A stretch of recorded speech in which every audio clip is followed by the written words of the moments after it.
श्रीमद् भागवत की कथा बल साध्य नहीं है। आप बलपूर्वक कथा नहीं करा सकते। कई बार हमारा ऐसे लोगों से भी पाला पड़ता है। कैसे होते हैं? गुंडा टाइप के।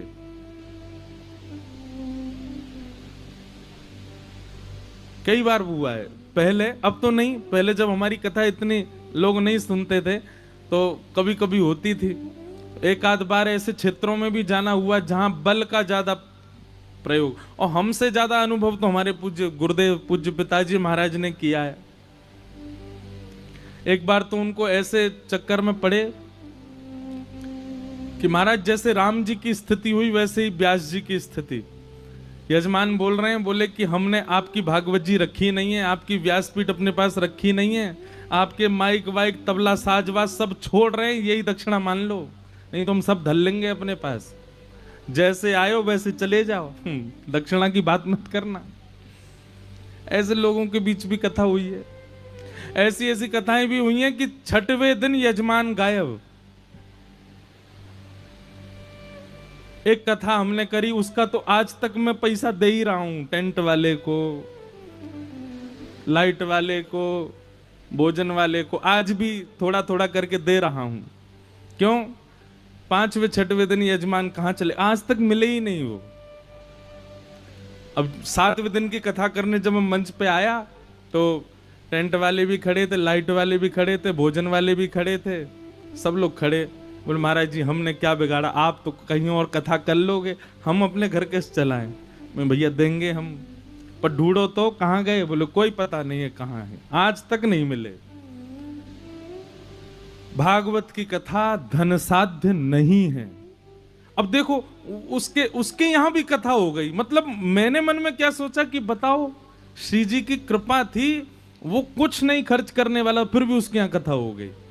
7 दिन हुई कथा, क्योंकि उसका पूर्व का कोई ऐसा कोई भाव होगा, श्री जी ने उस पर भी अनुग्रह किया। बड़े बड़े गुंडा वो अपने बल के हट पे कथा करा लेते, उसके यहां भी कथा हो गई। धन साध्य नहीं है, बल साध्य नहीं है, साधना साध्य नहीं है। आपकी बहुत पहचान है, आपकी बहुत साधना है, बहुत यज्ञ किए तो आप क्या कथा हो, नहीं। लिख लीजिएगा, श्रीमद् भागवत की कथा कृपा साध्य है, केवल कृपा से हो सकती है, नहीं तो नहीं हो सकती।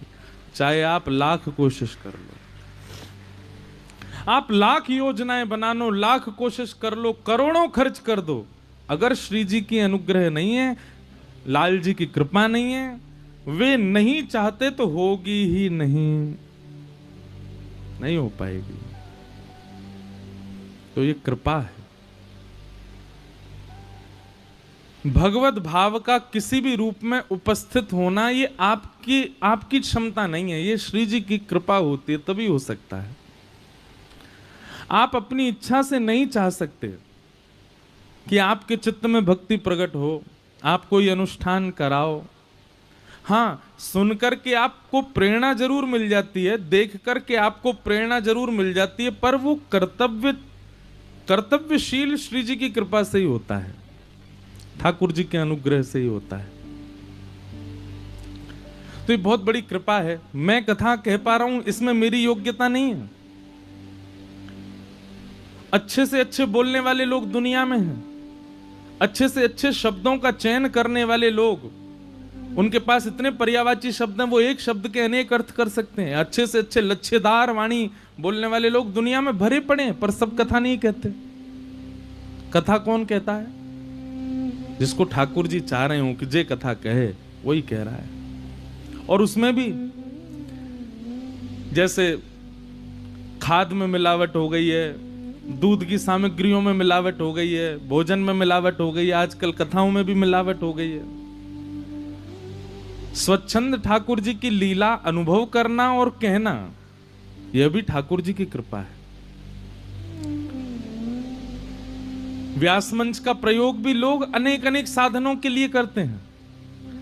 कोई व्यास मंच का प्रयोग धन कमाने के लिए करता है, कोई व्यास मंच का प्रयोग पॉपुलैरिटी के लिए करता है, कोई व्यास मंच का प्रयोग दान लेने के लिए करता है।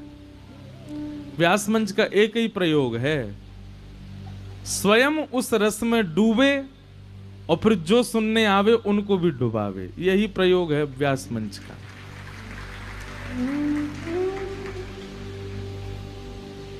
निगम कल्प तरोर गलितम फलम सुख मुखाद अमृत द्रव संयुतम पिबत भागवतम रसमालयम मुहुर्हो रसिका भुवि भावुका।